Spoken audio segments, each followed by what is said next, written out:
Welcome along to the Pastor's Heart for 2019. Dominic Steele is my name. It's great that you could join us, and we're on the road this week. We're in the bookshop up at Katoomba in the Blue Mountains, which often is sunny, although not today. It's freezing and miserable. And I am with Dr. Gary Millar, and it's great to see you, Gary.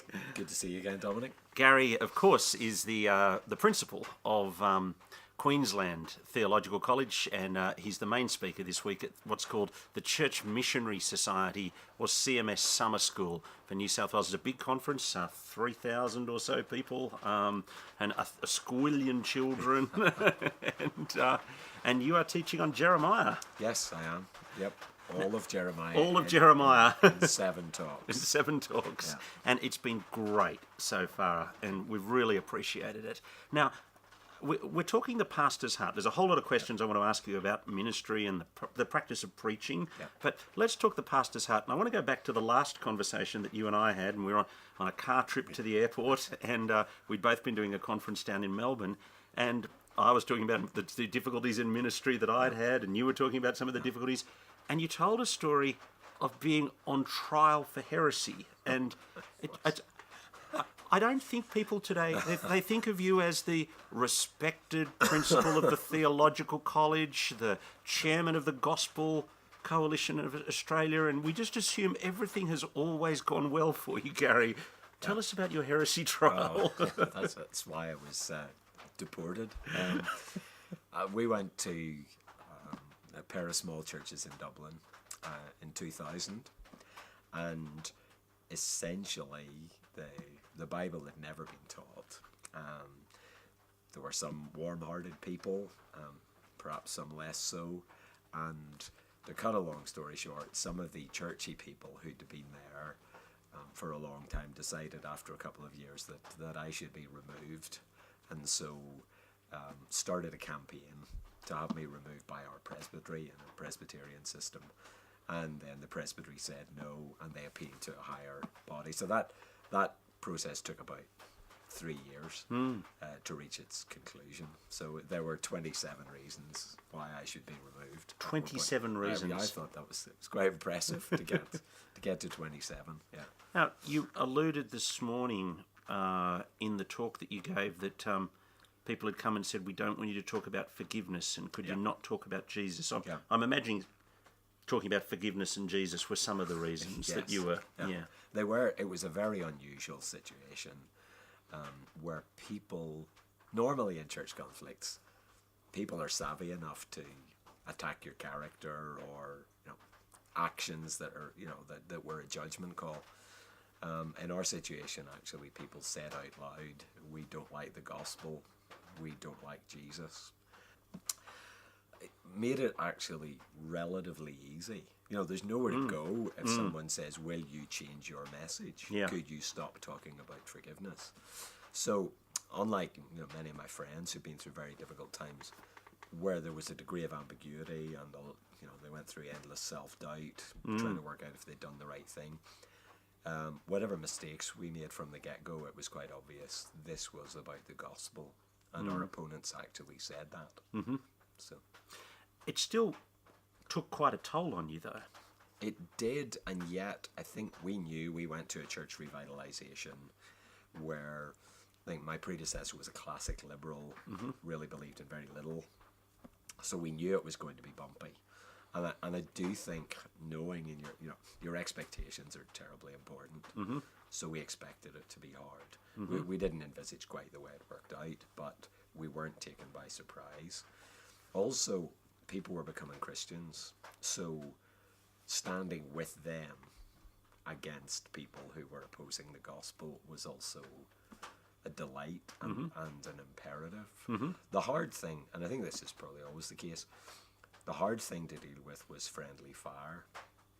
I think we realised that we had my wife and I had probably had a tendency to assume we understood people's situations better than they did. I think that time cured us of that, because we were on the receiving end of some friends who, while they didn't say quite this way, you could see it in their eyes that they thought, well, if I'd been there, I would have handled this so much better. I would have been gentler. I would have been worked out some of the gentler. right things. Yes, yeah. And so I think it made us slower to assume we knew the details of other people's situations. And I think, again, in the kindness of God, we had actually been very, very patient. Certainly for me, Yeah. it was patient. So we took a long time to do things, and they still blew up. Yeah. Yeah. So, but I think, again, some of my friends were in really, I would have said, really difficult situations where they went for years without much fruit at all. Whereas, whilst people were removing me, or were trying to have me removed, there were people becoming Christians. Yeah.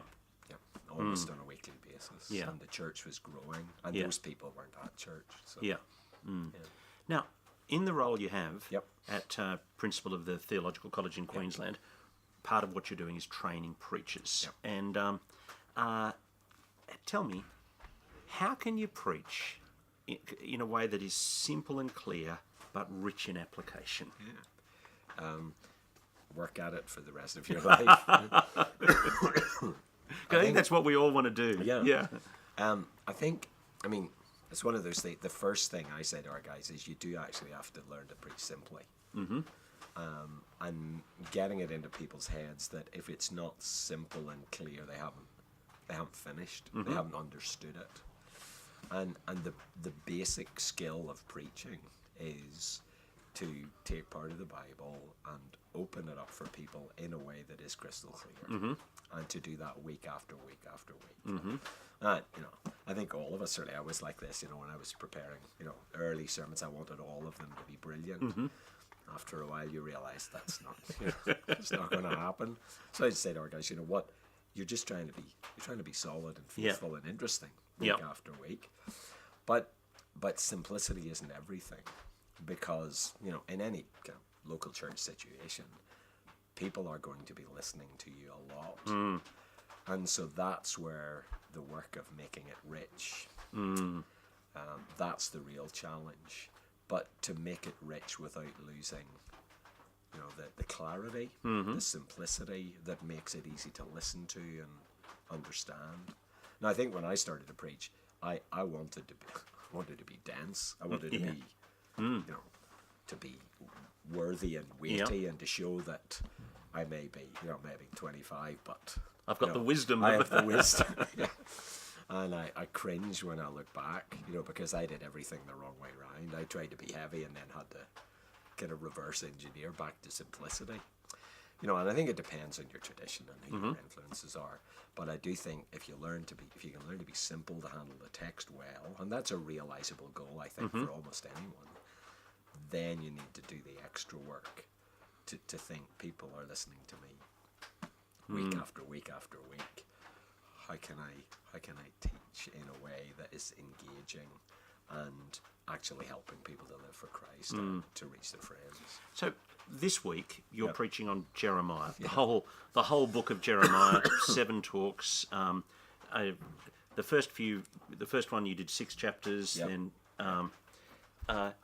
how's your preparation for these talks been different to what you might do on a Sunday at church? Oh, well, for a start, I've got 45 to 50 minutes for every talk. There aren't all that many local churches that you could do that, or at least you could do that and retain the happiness of your congregation. So that gives me more time for a start. The other thing is, it's very unusual here at summer school because you've got 7 talks. Yeah. That's I don't think I've ever done 7 talks At a conference. Yeah. So that gives you the scope to do something a little bit different and a little bit unusual. So in this case, I actually just wanted to help people feel the flow of Jeremiah, because my experience, certainly with Isaiah, Jeremiah, and Ezekiel, is you start reading and you think, oh yeah, chapter 1's great, chapter 2's great. By the time I've got to about chapter 8, I've forgotten what was in chapter 3. 1. So trying to give people That's sweet. not just a framework, but an actual sense of what's going on and why it's in the Bible, and why Jeremiah gives us so much of his interior monologue and his discussions with God, trying to help people to get answers to those questions that will then enable them to make sense of the little bits. But also just Jeremiah is so deeply personal that I think for people in gospel ministry and are committed to gospel ministry, which is really everyone here, it is just immensely encouraging to kind of sit with him as he wrestles with the challenge of bringing God's word to people who often don't listen.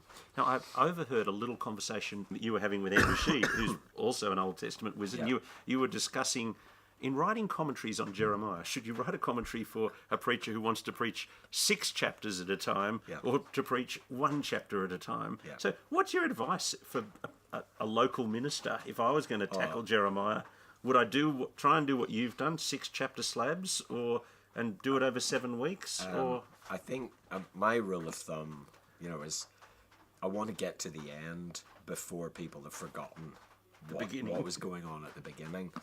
And I think that will be different depending on your context. I mean, in Dublin, I was essentially teaching the Bible to people who had not read it before. And certainly we could never go beyond a term, so it was 10, 11, 12 weeks, that kind of length. And depending on the material, you could go that far.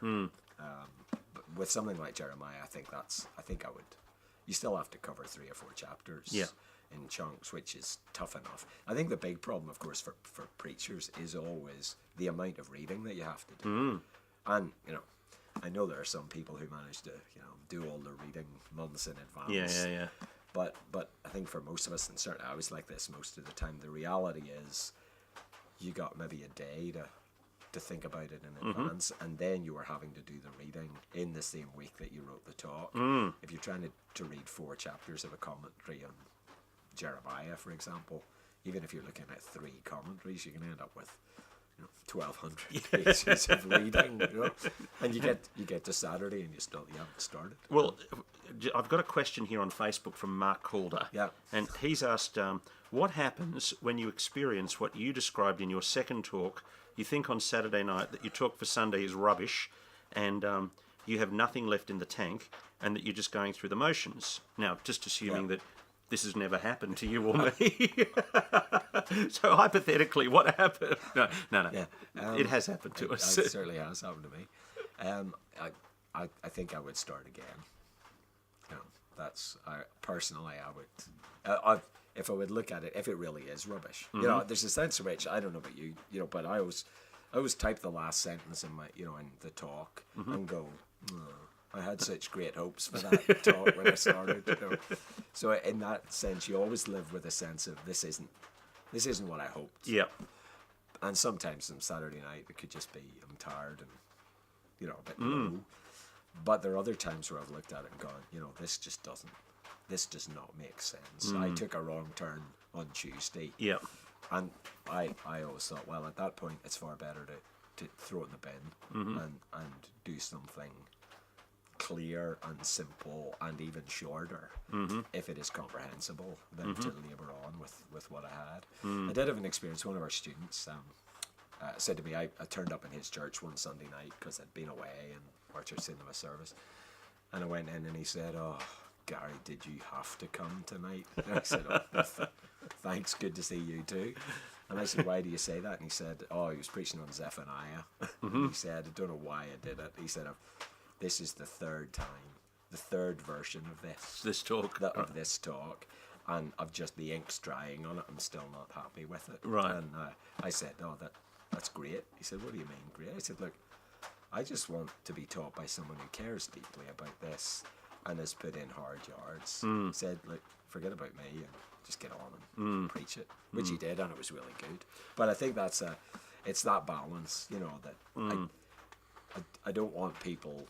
Personally, I struggle a bit, when I hear people say, "Well, I finish my talk at 5 o'clock on Friday because I have Friday night and Saturday off," and if it's not finished, it's not finished. I don't know about you, but I find that there's 2 aspects to the talk. There's understanding the text, and then there's thinking about how it lands in my life and in the life of the people. And often for me, how the text lands in my life is not that far from how it lands in my people's life. Yes, You know, I agree. Yeah. But it's actually the 48 hours before I'm speaking that most of the thinking about how this lands in the people's life happens for me, because I'm thinking about them. Yes. You know, and it's what's it going to mean for that person and that person. And my head's got the passage in the back of my head, but I'm.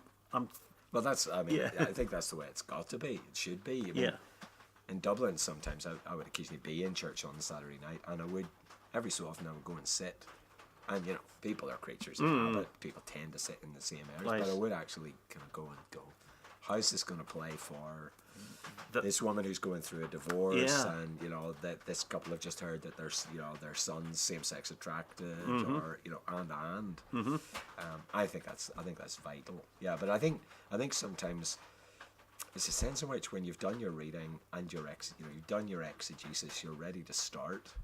Whereas I think sometimes we can slip into thinking, well, I'm nearly finished. Yeah. All I need to do is just sort of package my exegesis, and it's done. Yeah. And that's not really preaching. Yeah.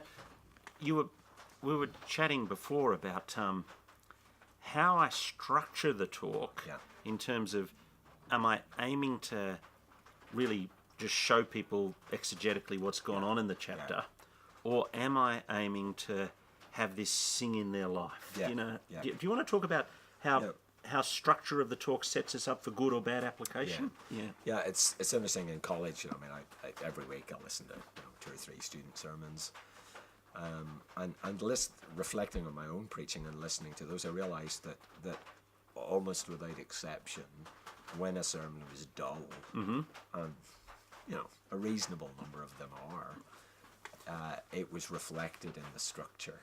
It was the way it was set up. It was answering a question that nobody was asking, or it was essentially an explanation of the passage.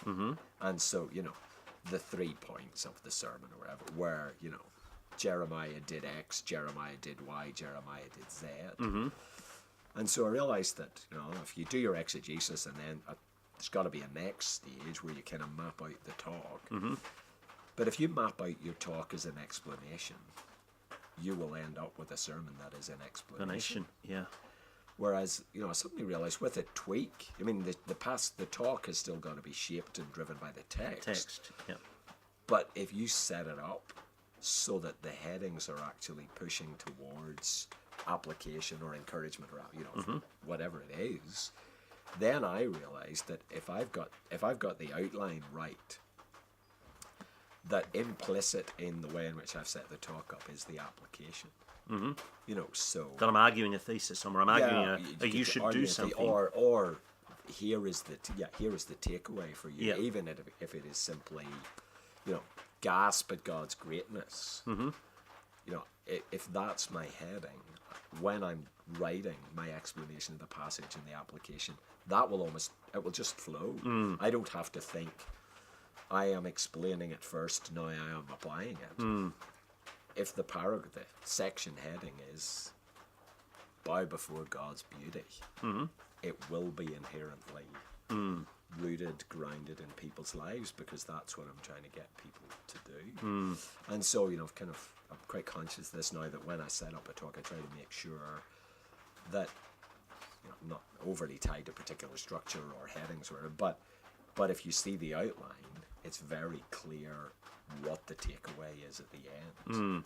So yes, I remember actually a story, 2 of our great heroes in preaching talking to each other, and they'd walked into church together, grabbed the outline of the sermon, and one of them said, "Oh, I can see where he's going already. I could preach this now myself. I know what he's going to do. That's no good as an outline." And his friend, another Christian great, said, "Yeah, but do you want to be clever or do you want to be clear?" Do you know? And I thought, I want to be clear, and I don't mind if they can work out where I'm going when they look at the outline. That's right. And I think that's what it is hard. And I think, you know, when you go through college and when preaching is your life, there's a sinful part of us that always wants to be clever, but it's not actually about novelty. My wife often reminds me of the first time I heard Jim Packer preach. You know, I was a theological college student, and J.I. arrived, and I was kind of, in awe sitting Yeah. at his feet. And he preached on the Tower of Babel in Genesis 11, preached for about 23 minutes, crystal clear, and I was deeply disappointed because I wanted, meat. Yeah. I wanted Yeah. and Fiona just pointed out that she thought I was valuing the wrong things because he had opened up the text, pointed us to Christ, Done all the right done things. all the right things, and I think I learned an Yeah. important lesson there. And the reality is, like, none of us, well, there may be, one in a generation in the world or something, but most of us are not going to say anything particularly new or fresh. And in fact, if you do say something particularly probably- new, I want to be a bit suspicious. Yes, Put you on trial for heresy. exactly. Been there, done that. Yeah. While we're still on sermons, Yes. and you were talking about critiquing Yep. people, we've got a question on Facebook from Ben Allen. And Ben said, Dominic, I'm interested in the sermon critique process. How can we do that well as a staff team? What questions should we be considering? Also, we're working harder as a team to critique sermons or sermon concepts before Sunday. Any tips from Gary on doing this? Yeah, I see the value of kind of feeding forward rather than feeding back. We do it with our student ministers. Yeah. I had, I realised that we've got 4 or 5 student Yeah. ministers, Yeah. and they preach every so often. Yes. And I realised sometimes I'd go to church and I'd spend my whole time sitting in the pew thinking, oh dear, I hope we haven't got any guests today. Yes. You know, Yeah. and this is dreadful. Yeah. And then I'd kind of feel grumpy with them Yeah. at the end. And then, I don't know, it was perhaps a decade ago, we said, no, what we're going to do is 3 weeks before you've got to bring it to us, your rough thoughts, then you bring your outline to us, and then you preach it to the staff team. Yeah. And then when you go out to the congregation, Yeah. then we can all say afterwards, that was great. Yeah. And you've got something in your back pocket that you can use again, because it's actually, and you're going out with the confidence knowing the whole staff team's behind you. You know? Yes. Yeah. So, now, we then found we were spending all our staff meetings doing student minister critique. Yes. And so we actually had to rationalise it. We just got my associate, my terrific associate, John, and he really does most of the hard work. Yes. But the first time preacher with us, somebody seniors looked at it 3 times before they actually get up in the pulpit. You know? Yes. Yeah. And And I think there's real benefit in that. I think the slight, when you actually get into a kind of staff, a team, A more it's experienced more team than that, experienced yeah. team, I suppose. I think one of the dangers is that you can end up with sermons kind of designed by a committee. yes, I think that too. Yeah. But having said that, I think there are real benefits, especially when people are starting off. Yeah. I think it's a fine line. And sometimes there's a personality thing Yes, that you yeah. don't want the committee to dull. Yeah, Andrew Sheed was I think has a different interpretation of Jeremiah's underpants than I do. He's definitely a linen belt. But as you said, Calvin says, who cares? Now that was an in joke. Sorry. For those That's who, Gary's been preaching through Jeremiah, and I mean, I got to say, it's chapter 12, 13. There's a big thing about Jeremiah's underpants, and you can go and read that yourself. And look, actually, I just say, whatever view you come to on Jeremiah's underpants, we're okay with that. I think it's a secondary issue. Secondary issue. No need for us to divide denominationally on that issue. But I think it's interesting in terms of preaching.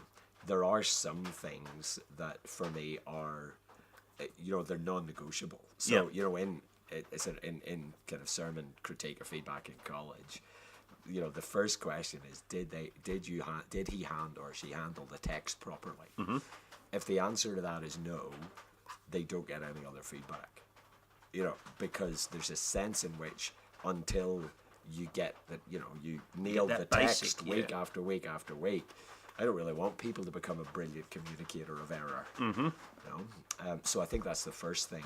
I think then for me, one of our distinctives is I think at college probably we emphasis the vibe of the text, because I don't want a talk in Jeremiah to sound the same as a talk on Romans or Luke. Yeah.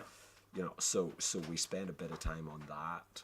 And I think the other thing is we always want the structure and ultimately the application to be driven by the text.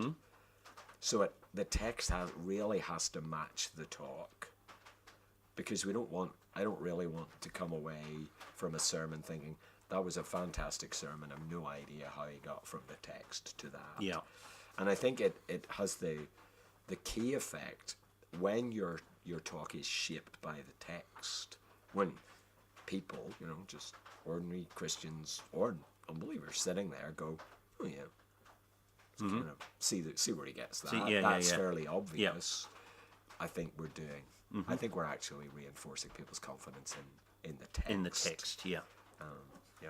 Talk to me about momentum in preaching. Yeah. How do you think about that? Yeah. Well, I think that goes back to the outline thing that I realised where students were struggling to make progress. You know, and their sermons weren't really getting Singing, anywhere. And I listened to a lot, and I realised that it was essentially because they started in the world of the text and they stayed there. And there was never any sign of them getting out. Or, you know, they'd bump along in the first century for ages, and then there'd be a horrible grinding of gears as they desperately tried to make some application at the end. But I think, again, if you are willing to spend the time writing a structure, setting up how you're doing it, you know, your thesis, however you describe that, if the talk is driving towards something, that will be obvious in your outline. So actually, I mean, in my preparation, you know, I do all my work on the text, and then I write an outline. I write introduction, development, and conclusion on a sheet of A4.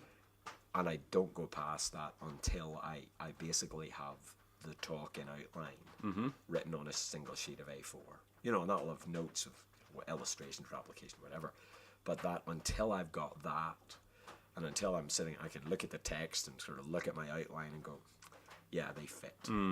Until I get to that point, I don't start writing. And when I get into trouble, you know, it's because I've skipped that middle section. And I think that's common with students, and I think with some of my friends who are preachers. You're under the pump, you know, you're a bit behind, time's short, you've done your work on the text. Other people. Yeah, other people.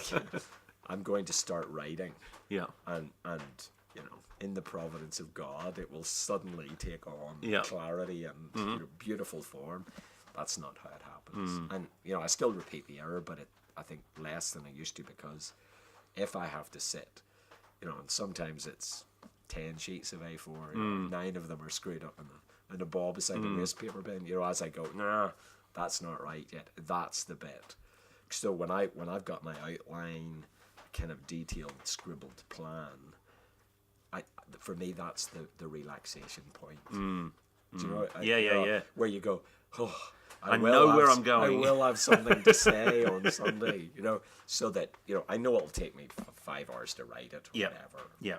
After that point. Yes, but I've relaxed. Yeah. I just write the thing. There may be struggles to come, but I'm past the panic point. Yeah. As you've been teaching us at summer school, there've been points where you've been taking, this is Jeremiah's ministry, and lessons really for people in ministry from Jeremiah. Just for those of us watching or listening to the pastor's heart, what are some of the lessons for the minister of the gospel today that you've picked up in your preparation from Jeremiah?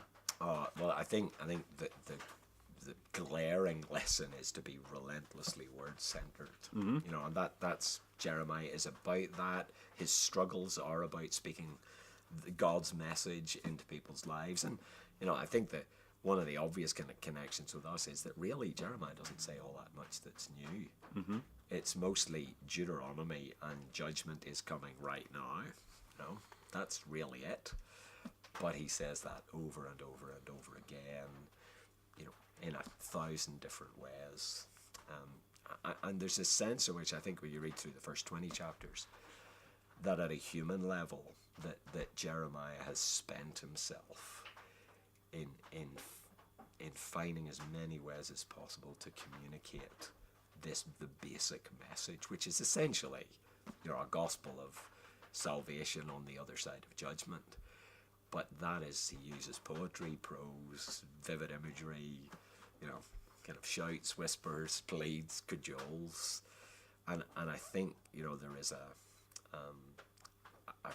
really helpful picture of a gospel ministry in action, where you just pour yourself into communicating what is a relatively simple truth in all its richness and fullness in as many ways as possible. And I think that for me, even as a preacher, it's really easy to get lazy, and you just get into a kind of similar pattern, now whether it's you've 3 points classically in your talk, or question and answer, or you give the answer and then step back through. It's very easy for me to slip into doing the same thing like that week after week. And I think Jeremiah personally is an encouragement for me to work hard and to think a little bit about what my preaching feels like. For the listener. Am I coming at this slightly differently from last week? It's not a high bar, but I just want to think about that, because I realize that where my preaching's hard to listen to, it's often because I'm just doing the same thing that I did for the past 3 weeks, and it's about making every effort to set up a talk in a way that will engage people, because they go, oh, didn't expect them to come at it like this. And that may be down to the introduction. It may be the structure. I'm not expecting people in church or in college to go, oh, I see that last week you had 7 points, and this week you've only got 3. Yeah. But I think what they do pick up is this is different. Yeah. One little point of encouragement. You were talking about how Jeremiah preached and really got no result. Or just got a very negative result. Yes. Yeah. Where I was sitting, in front of me was one of the principals from one of the leading schools of Sydney, the Anglican schools in Sydney, and in the row in front of him there was another principal, and the principals of our schools have really copped a bucketing in the media in the last few months. And I just thought those guys would just be encouraged in their ministry and in their stand for the Lord Jesus, hearing that word from God that you delivered from Jeremiah. Well, thank you. But I think it's really important for all of us, because here in Australia, and in a fair slice of the English-speaking world, we have had a bizarrely privileged position. Which is a historical anomaly. But that things are normalising very quickly. My guest on The Pastor's Heart has been Dr. Gary Millar. Gary, thanks very much for talking to us. And we'll look forward to you joining us next week. Our guest next week is going to be David Bennett. And David, a young man from Sydney, currently doing his PhD in Oxford in theology. But he's just released a book called A War of Loves. And it's his journey through same-sex attraction and then meeting Jesus. And we'll be talking to him about that next week on The Pastor's Heart.